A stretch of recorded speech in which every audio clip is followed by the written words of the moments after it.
Udah kelihatan belum? Udah. Ya udah, silahkan kelompok 4.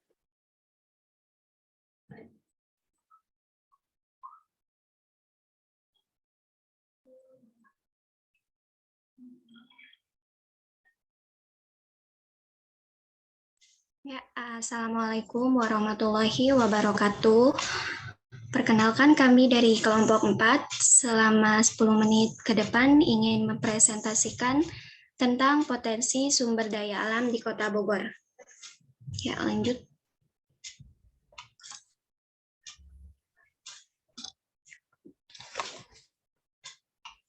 Ini adalah anggota-anggota kami. Ya, lanjut.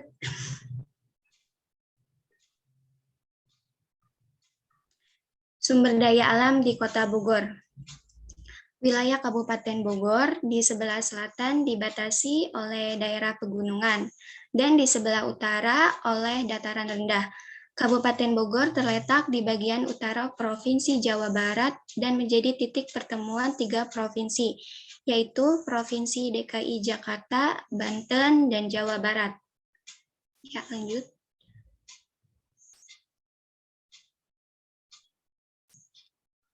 Kabupaten Bogor memiliki posisi yang sangat strategis. Secara astronomis, Kabupaten Bogor terletak pada 6 derajat, 8 derajat, 0. Kabupaten Bogor memiliki banyak sungai, danau kecil atau situ yang dikelilingi gunung-gunung, yaitu Gunung Halimun, Gunung Salak, Gunung Gede, dan Gunung Pangrango, dengan ketinggian antara 15 sampai 12.500 mdpl. Dengan topografi sebagian besar dataran dan bergelombang. Menurut klasifikasi, iklim di Kabupaten Bogor termasuk tropis tipe A atau sangat basah, berada di wilayah selatan, dan tipe B atau basah berada di wilayah utara.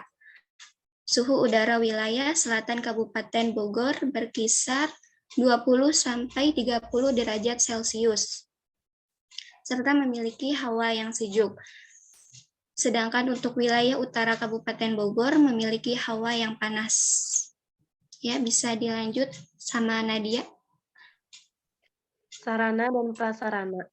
Sampai dengan tahun 2013, perusahaan daerah air minum PDAM Kabupaten Bogor telah melayani kebutuhan penduduk akan air bersih di 23 kecamatan di Kabupaten Bogor, 8 kecamatan di Kota Depok, dan 4 kecamatan di Kota Bogor. Penyediaan air minum yang dikelola PDAM Kabupaten Bogor saat ini lebih banyak ditunjukkan kepada pelanggan domestik dan sebagian kecil non-domestik. Pemasangan jaringan listrik PLN telah menjangkau hampir seluruh wilayah Kabupaten Bogor di 40 kecamatan.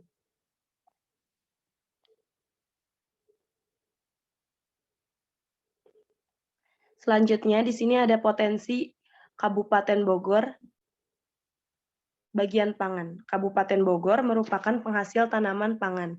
Salah satu komoditas unggulan sektor pertanian adalah budidaya manggis, dengan pusat pengembangan di Kecamatan Cigudeg, Nanggung, Lewiliang, Sukajaya, Jasinga, dan Sukamakmur. Pada saat musim hujan cukup besar berkisar 200 sampai 350 ton per bulan. Yang kedua ada peternakan. Jenis peternakan di Kabupaten Bogor terdiri dari ternak besar, diantaranya seperti sapi dan kerbau, ternak kecil diantaranya domba, kambing, dan unggas diantaranya ayam dan itik, yang menghasilkan produksi dalam bentuk daging, susu, dan telur. Salah satu ternak unggulan ialah kambing yang pusat pengembangannya di Kecamatan Caringin, Cijeruk, Ciampea, Ciawi, Cigombong, dan Cariu. Untuk materi selanjutnya akan disampaikan oleh Mutia. Yang ketiga ada perikanan. Sumber daya air yang cukup melimpah di Kabupaten Bogor merupakan potensi yang bisa digunakan untuk mengembangkan komoditi perikanan. Komoditi perikanan yang menjadi andalan meliputi ikan konsumsi, yaitu ada lele, ikan mas, gurame, dan nila, dan ikan hias. Saat ini tengah dikembangkan kawasan Linopolitan yang tersebar di 4 kecamatan, yaitu ada di Ciseeng, Parung, Gunung Sindur, dan Kemang, dengan potensi seluas 2.592,5 hektar. Yang keempat ada pariwisata. Pariwisata merupakan salah satu potensi andalan Kabupaten Bogor. Objek wisata yang sudah berkembang terus ditata dan ditingkatkan, baik sarana maupun prasarana. Objek wisata yang belum berkembang terus dibangun, dipacu agar lebih meningkat nilai ekonomi dan bisnisnya. Fasilitas penunjang pariwisata berupa hotel dan penginapan. Yang kelima ada pertambangan. Kekayaan sumber daya alam yang dimiliki Kabupaten Bogor dapat dimanfaatkan untuk kebutuhan pertambangan seperti andesit, pasir, tanah, lempung, bentonit, fosfor, biji besi, galena, dan lain-lain. Lanjut.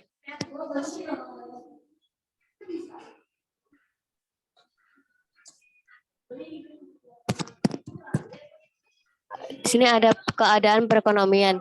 Produk domestik regional bruto atau PDRB Kabupaten Bogor atas dasar harga konstan pada tahun 2003 8.738 miliar dan tahun 2014 mencapai 41.006 miliar dengan laju pertumbuhan atau LPE sebesar 6,01.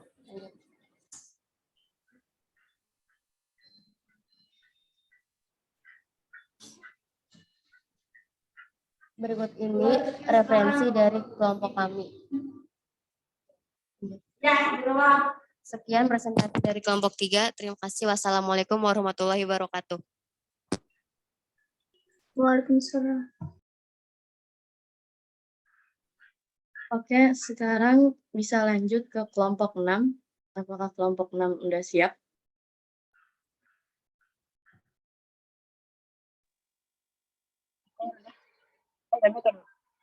Orang-orangnya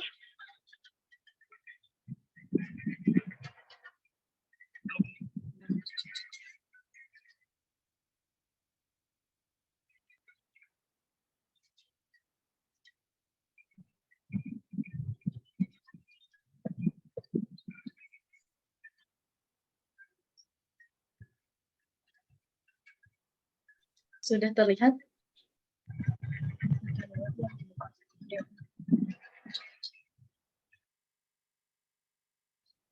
masih di tampilan file.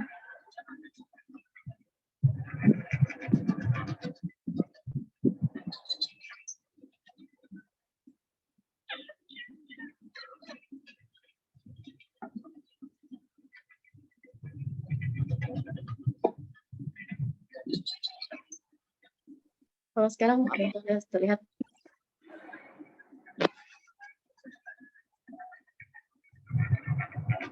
Aku mulai ya. Oke, Assalamualaikum warahmatullahi wabarakatuh. Saya Nisa Zara Septiani dari kelompok 6. Di sini saya dan anggota saya akan menjelaskan tentang permasalahan angkutan umum atau angkot di Kota Bogor. Next. Angkot adalah moda transportasi yang paling efisien karena jalan relatif lebih sepi dan jarak antara rumah dan pusat bisnis yang cukup jauh-jauh. Angkot ada untuk mengakomodir penumpang dari perkampungan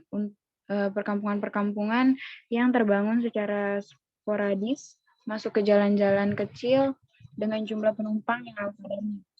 Semakin ramai daerah tersebut, jumlah angkot semakin banyak juga. Namun, saat ini keberadaannya justru menimbulkan sebuah masalah yang serius karena angkot telah menjadi biang keladi dari kemacetan. Nah, Kota Bogor ini pernah dinobatkan sebagai kota termacet kedua di dunia versi Waze. Akibatnya wali kota Bogor pada saat itu, Arya Bima, sampai turun ke jalan untuk mengatur lalu lintas. Setelahnya banyak razia angkot digelar oleh kepolisian untuk menertibkan. Tapi hal itu tidak berlangsung lama. Beberapa bulan setelahnya, suasana Kota Bogor kembali seperti semula, tetap macet, tetap banyak angkutan yang ngetem sembarangan, lalu lintas tetap semrawut, pedagang kaki lima tetap tidak beraturan. Lalu setelahnya ada permasalahan angkot di Kota Bogor.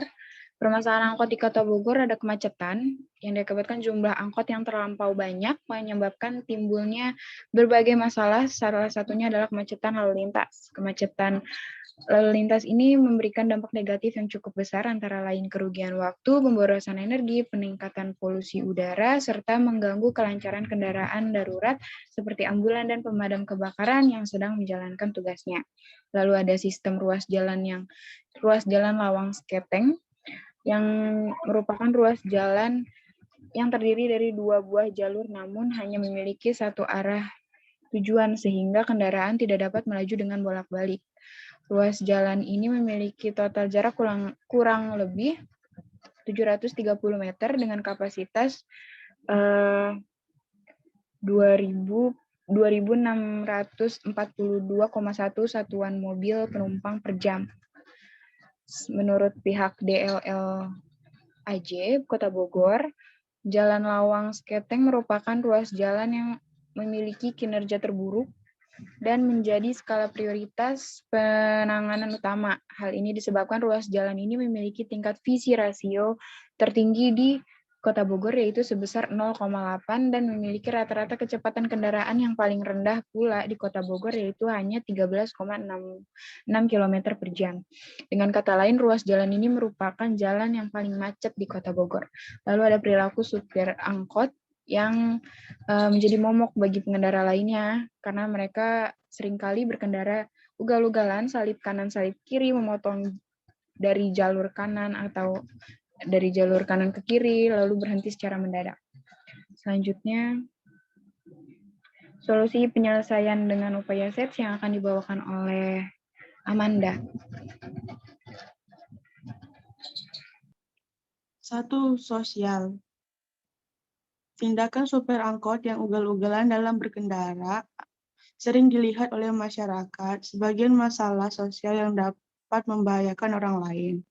Cara mengemudi yang ugal-ugalan menaik dan menurunkan penumpang di sembarangan tempat menjadi problematika tersendiri, yang akibatnya oleh kurangnya pengimplementasian terhadap perilaku perjalanan. Pembentukan perilaku perjalanan adalah sistem of norms atau sistem normal. Di jalan terdapat norma yang berlaku. Yang pertama, gabungan dari peraturan-peraturan tertulis yang mengatur lalu lintas dan menciptakan keteraturan. Sedangkan norma lain yang merupakan aturan bebas yang termasuk dengan sendirinya di jalan atau terus mengalami perubahan bentuk sesuai dengan kondisi jalan. Peraturan tidak tertulis berisi tanda-tanda simbolik yang telah disepakati oleh para pengguna jalan. Baik kedua norma ini tentunya harus dijalankan sebaik mungkin sehingga terciptanya teraturan dan kenyamanan pengguna jalan yang tentunya antara pengguna jalan tersebut saling mengikat akan hal tersebut sehingga akan menciptakan lalu lintas dengan pengemudi yang baik. 2. Teknologi. Kelemahan sistem angkutan Kota Bogor saat ini yaitu adanya penggunaan sistem kerja setoran yang menyebabkan perilaku negatif dari para supir angkot seperti mengetem. Hal ini yang menjadi penyebab utama kemacetan di Kota Bogor. Untuk mengurangi kemacetan ini, Kota Bogor yaitu adanya perubahan sistem kerja setoran menjadi sistem gaji antara pengguna sistem busan atau boosting smart angkot yang dapat membantu para calon penumpang untuk mengetahui sisa kapasitas kursi di dalam sebuah angkot serta dapat membantu para pemilik angkot untuk mengawasi kinerja supir angkot sehari-hari. Sistem busa merupakan suatu sistem angkutan terbaru yang menggabungkan angkot tradisional dengan teknologi masa kini seperti sensor, 7 segmen, microcontroller, controller, dan juga global positioning system. Penggunaan sistem busa ini diharapkan dapat mengurangi permasalahan kapasitas angkot dan mempermudah pengawasan oleh para pemilik angkot. Pada sistem busa akan dipasang sebuah panel LED yang bertujuan untuk menunjukkan sisa tempat duduk yang tersedia. Panel ini akan diletakkan pada bagian atas angkot dengan menggunakan sistem 7 segment. Dengan adanya panel ini, para calon penumpang dapat mengetahui sisa kapasitas yang tersedia sehingga mereka tidak perlu memberhentikan angkot yang kapasitasnya tidak cukup.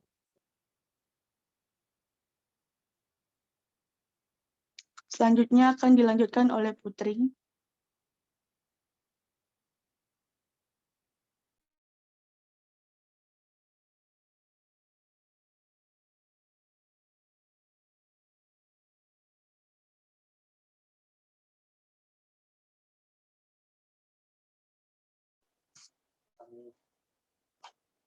Tiga, lingkungan. Dengan merubah sistem kerja setoran menjadi sistem gaji untuk para supir angkutan. Dengan adanya penghilangan target setoran yang harus dibayarkan, perilaku negatif yang dilakukan oleh para supir angkutan juga dapat berkurang. Saat ini banyak angkutan kota yang mengitem di persimpangan jalan untuk menunggu penumpang. Hal ini disebabkan adanya tuntutan para supir angkutan untuk memenuhi target setoran yang ada. Apabila sistem target setoran ini dihilangkan, maka para supir angkot diharapkan tidak perlu melakukan mengetem di ruas-ruas jalan. Dengan mengganti sistem kerja setoran tersebut menjadi sistem gaji, maka para supir akan diberikan arahan agar mereka tidak perlu mengetem. Para supir akan diwajibkan menjalankan kendaraannya dengan lancar tanpa perlu memikirkan setoran yang harus mereka bayarkan. Penghilangan kegiatan mengetem ini akan menyebabkan berkurangnya kemacetan di Kota Bogor. Dan dengan mengatur ulang sistem ruas jalan pada lawang seketang dengan melihat dan menyesuaikan dengan volume kendaraan dan background tempat. Karena pada ruas jalan lawang seketang terdapat pasar tradisional yang berada di titik penyempitan jalan. Pasar ini tidak bertata dengan rapi sehingga banyak pedagang yang menjual barang dagangannya hingga di pinggir ruas jalan. Pasar tradisional ini bisa ramai oleh pengunjung sejak pagi hingga siang hari. Ruas jalan lawang seketang berakhir pada persimpangan Bogor, True Mall BTM. Pada bagian inilah seringkali angkutan kota mengetem dengan waktu yang cukup lama meskipun kondisi jalan sudah menjadi 2 jalur. Namun mobil yang baru saja melewati pasar tetap mengalami kesulitan karena banyaknya angkutan kota yang mengetem sejak tikungan keluar. Oleh karena itu perlu adanya pengaturan ulang pada sistem ruas jalan.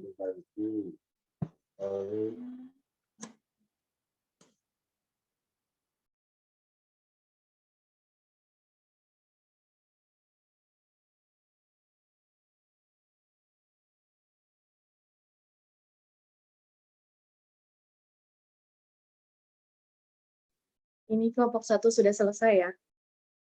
Kelompok 1, maksudnya kelompok 6. Baik, itu aja sih dari kita. Kurang lebihnya mohon maaf. Wassalamualaikum warahmatullahi wabarakatuh. Waalaikumsalam warahmatullahi wabarakatuh. Terima kasih kelompok 6. Sekarang kelompok terakhir yaitu kelompok 8. Sebentar.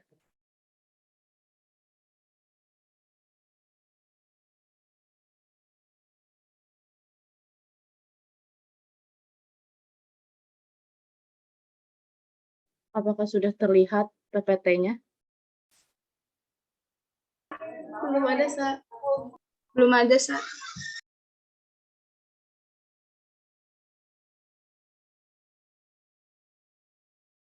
Kalau sekarang bagaimana?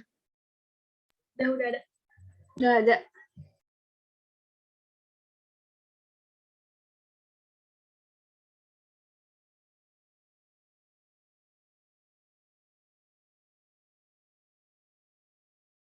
Assalamualaikum warahmatullahi wabarakatuh.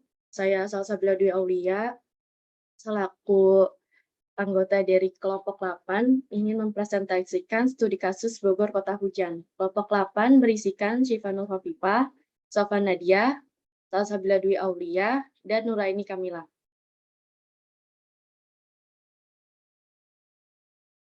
Bogor Kota Hujan. Bogor dijuluki Kota Hujan karena menjadi salah satu wilayah yang paling sering turun hujan. Intensitas hujan di Kota Bogor terbilang lebih tinggi dan lebih sering dibandingkan dengan wilayah yang lainnya. Menurut Badan Meteorologi, Klimatologi, dan Geofisika atau BMKG, Kota Bogor memiliki musim kemarau yang lebih pendek dibandingkan kota-kota lain. Musim kemarau di Kota Bogor berkisar antara Juli hingga September. Bogor pun kerap diguyur hujan meski saat musim kemarau. Pasalnya, hal ini tidak terlepas dari letak geografi Kota Bogor yang dikelilingi oleh beberapa gunung, yaitu Gunung Gede, Gunung Gede, dan Gunung Salak, menjadi dua gunung yang mengepung wilayah Bogor. Selain dikelilingi pegunungan, Kota Bogor juga memiliki sebaran wilayah hutan yang banyak dan luas, seperti Kebun Raya Bogor. Wilayah hutan yang luas memiliki peran penting terhadap tingginya curah hujan yang turun, karena mudahnya pembentukan awan dalam proses hidrologi. Kasus-kasus yang terjadi akibat curah hujan yang tinggi di Bogor, yaitu tanah longsor, banjir, dan angin puting beliung. Untuk selanjutnya akan saya serahkan ke rekan saya, Siva. Tanah longsor merupakan perpindahan tanah yang di dalamnya terdapat batu dan material organik maupun anorganik secara tiba-tiba dan bergerak ke bawah sehingga meninggalkan lereng. Proses terjadinya tanah longsor dikarenakan terganggunya keseimbangan sehingga tanah menjadi labil dan mudah bergeser yang disebabkan oleh adanya air yang masuk ke dalam lapisan atmosfer. Bagian tanah kedap air yang berperan sebagai area gelicir. Kejadian tanah longsor tercatat berada di urutan kedua dari kejadian bencana paling sering terjadi di Indonesia setelah banjir. Data yang tercatat oleh Badan Nasional Penanggulangan Bencana menunjukkan bahwa tren terhadap bencana banjir dan longsor terus mengalami peningkatan sehingga BNPB merilis data bencana tertinggi di tahun 2016. Pada kasus bencana longsor, area-area yang rawan umumnya berada di sekitar aliran sungai. Pesatnya pertumbuhan dan alih fungsi lahan menyebabkan daerah dengan lereng yang cukup curam di tebing sungai juga dibuka untuk kepentingan permukiman dan aktivitas ekonomi. Permasalahan tanah longsor di Bogor. Longsor selama ini dikenal sebagai kejadian yang paling mematikan dan banyak menelan korban jiwa. Curah hujan yang tinggi, morfologi yang sangat beragam, serta alih fungsi lahan yang tinggi menyebabkan Kota Bogor menjadi kota yang juga rawan terhadap longsor. Pada kasus bencana longsor, area-area yang rawan umumnya berada di sekitar aliran sungai. Pesatnya pertumbuhan dan alih fungsi lahan menyebabkan daerah dengan lereng yang cukup curam di tebing sungai juga dibuka untuk kepentingan permukiman dan aktivitas ekonomi. Daerah rawan longsor di Kota Bogor yaitu Kecamatan Bogor Utara mempunyai kelas risiko tinggi yang terluas di Kota Bogor. Faktor yang berpengaruh besar menaikkan nilai risiko di kecamatan ini adalah faktor kerentanan. Hal ini menunjukkan bahwa aspek pertumbuhan penduduk di permukiman tingginya, intensitas hujan yang mengguyur kota menimbulkan sejumlah bencana alam yang terjadi di beberapa wilayah di Kota Bogor. Badan Penanggulangan Bencana Daerah Kota Bogor mencatat setidaknya ada 24 bencana alam yang terjadi di hampir seluruh kecamatan yang ada di Kota Bogor pada akhir pekan kemarin. Kepala BPBD Kota Bogor, Theo Patricionio Reitas mengatakan 24 bencana itu didominasi oleh bencana longsor dan banjir lintasan. dengan rincian 9 longsor dan 10 banjir lintasan. Solusi untuk menanggulangi tanah longsor di Bogor tidak membuat bangunan di sekitaran tebing atau lereng, melakukan upaya preventif, melakukan terasering, memberikan penyuluhan kepada masyarakat. Jika hujan kembali turun dengan intensitas tinggi, meminta warga Kota Bogor segera mengamankan diri dan barang berharga dari bahaya banjir dan tanah longsor. Setidaknya dengan siaga, warga bisa meminimalisir dampak dari kejadian dan warga agar selalu waspada, terutama yang menepati aliran di sungai, baik besar maupun kecil, agar tidak terjadi pergeseran dan menyebabkan tanah longsor. Kasus tanah longsor ditinjau dari set yang sosial. Longsor terjadi di Kecamatan Sukajaya, Kabupaten Bogor, Jawa Barat pada Rabu 1 Januari 2020. Longsor selama ini dikenal sebagai kejadian yang paling mematikan dan banyak menelan korban jiwa. Curah hujan yang tinggi, morfologi yang sangat beragam, serta alih fungsi lahan yang tinggi menyebabkan Kota Bogor menjadi kota yang juga rawan terhadap longsor. Dalam hal ini, faktor permukiman dan jumlah penduduk menjadi faktor yang paling penting menentukan nilai kerentanan. Hasil penilaian risiko menunjukkan bahwa Kecamatan Bogor Utara mempunyai kelas risiko yang terluas di Kota Bogor. Dalam ekonominya, pada kasus bencana longsor, area-area yang rawan umumnya berada di sekitar aliran sungai. Pesatnya pertumbuhan dan alih fungsi lahan menyebabkan daerah dengan lereng yang cukup curam di tebing sungai juga dibuka untuk kepentingan permukiman dan aktivitas ekonomi.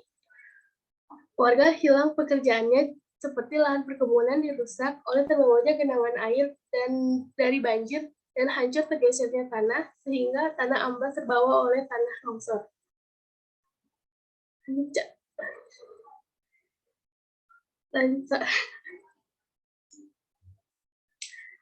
Yang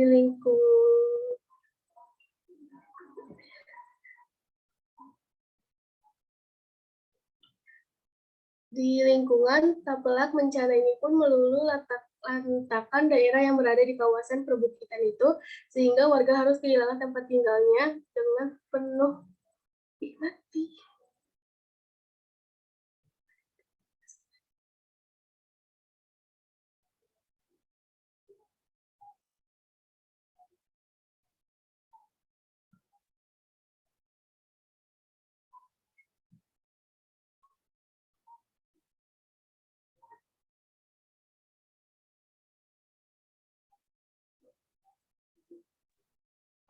Oke, sekarang saya akan membahas tentang banjir. Permasalahan banjir merupakan isu penting yang berkaitan dengan kondisi drainase. Banjir akan terjadi ketika kondisi drainase suatu daerah tidak baik, ditambah dengan curah hujan yang tinggi. Kota Bogor yang memiliki curah hujan cukup tinggi tiap tahun berkisar 3.500 sampai 4.000 mm dengan luas 4.992.30 hektar antara 4.000 sampai 4.500 mm dengan luas 6.424.65 hektar dan antara 4.500 sampai 5.000 mm dengan luas 433.05 hektar per tahun, menjadikan Kota Bogor sebagai kota hujan. Kota Bogor dilewati oleh dua buah sungai, yaitu Sungai Ciliwung di sebelah timur dan Sungai Cisadane di sebelah barat yang bersumber dari dataran tinggi, kawasan pegunungan di bawah tengah Provinsi Jawa Barat dan bermuara di Laut Jawa. Next. Permasalahan banjir di Kota Bogor. Sebanyak 900 jiwa terdapat banjir bandang di Kabupaten Bogor, Provinsi Jawa Barat pada hari Selasa, tanggal 9 Januari 2021, pukul 10 WIB. Banjir bandang tersebut disebabkan oleh hujan dengan intensitas tinggi yang disertai longsoran dari gunung. Lokasi tepatnya terjadi banjir adalah di Desa Tugu Selatan, Kecamatan Cisarua, Kabupaten Bogor. Informasi dan Komunikasi Kebencanaan BNPB, Badan Penanggulangan Bencana Daerah Kabupaten Bogor telah melaporkan terdapat 900 jiwa terdapat banjir. Badan Meteorologi, Klimatologi, dan Geofisika BMKG mencatat dalam 3 hari ke depan wilayah Kota Bogor sekitar berpotensi mengalami hujan yang sehingga lebat. Warga bisa memantau perakiraan cuaca dan iklim wilayah melalui laman BMKG. Selain itu, warga juga bisa melihat potensi bencana di wilayah melalui Inaris. Bagian banjir bukan hanya menyebabkan sawah tergenang sehingga tidak dapat dipanen dan melantarkan perumahan dan permukiman, tetapi juga merusak fasilitas pelayanan sosial ekonomi masyarakat dan prasarana publik, bahkan menelan korban jiwa. Kerugian semakin besar jika kegiatan ekonomi dan pemerintahan terganggunya, bahkan terhentinya. Meskipun partisipasi masyarakat dalam rangka penanggulangan banjir sangat nyata, terutama pada aktivitas tanggap darurat. Namun, banjir menyebabkan tambahan beban keuangan negara, terutama untuk merehabilitasi dan memulihkan fungsi prasarana publik yang besar. Next.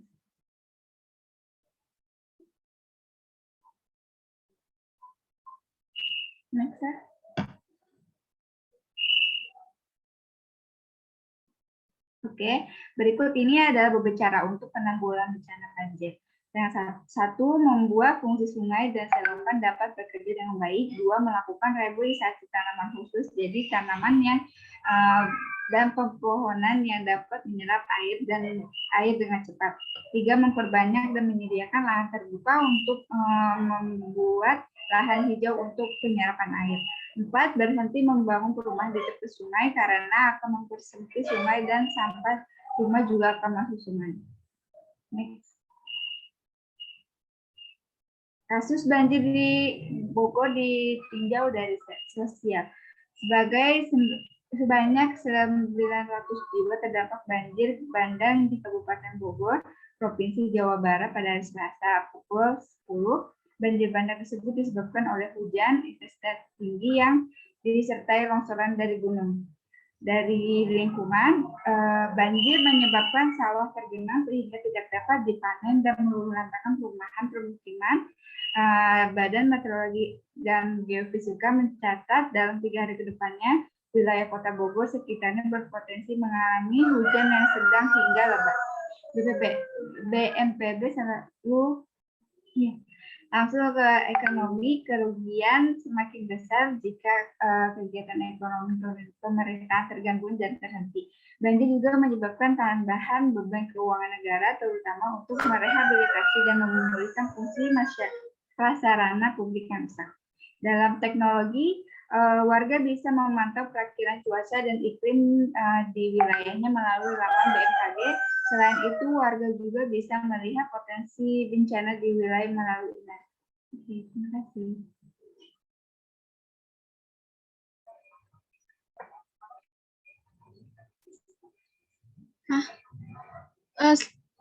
Selanjutnya, yang permasalahannya.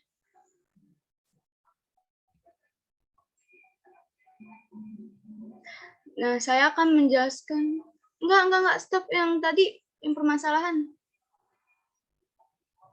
Nah, yaitu. Oke, saya akan menjelaskan tentang bencana puting beliung di Bogor. Angin puting beliung menerjang wilayah Kabupaten Bogor, Provinsi Jawa Barat. Kejadian ini merusak beberapa rumah warga dengan tingkat yang berbeda. Berdasarkan data yang diperoleh BPBD Kabupaten Bogor, bencana ini terjadi di Desa Pamegarsari, Kecamatan Parung. BPBD menginformasikan terdapat 1 unit rumah rusak, 4 unit rumah rusak sedang, 10 unit rumah rusak ringan, 1 unit musola rusak ringan, dan 1 unit posyandu rusak ringan. Di sini ada beberapa wilayah atau kelurahan atau kecamatan yang terkena bencana puting beliung. Yang pertama di wilayah Kelurahan Pamoyangan, Kecamatan Bogor Selatan. Yang kedua di wilayah Parumda Cipaku, Kecamatan Bogor Selatan. Yang ketiga di wilayah Gang Walet, Kampung Warga Mulia, Kelurahan Sukasari, Kecamatan Bogor Timur. Dan yang keempat ada Kampung Pulau Gelis, Kelurahan Babakan Pasar, Kecamatan Bogor Tengah. Selanjutnya, solusi atau penanganan bencana angin puting beliung, mengadakan penghijauan apabila terjadi angin puting beliung, mencari tempat yang aman atau menghindari jauh dan membuat rumah yang permanen. Warga dihimbau untuk selalu waspada terhadap cuaca ekstrim. Dah.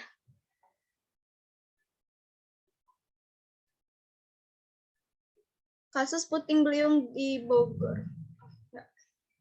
Oke.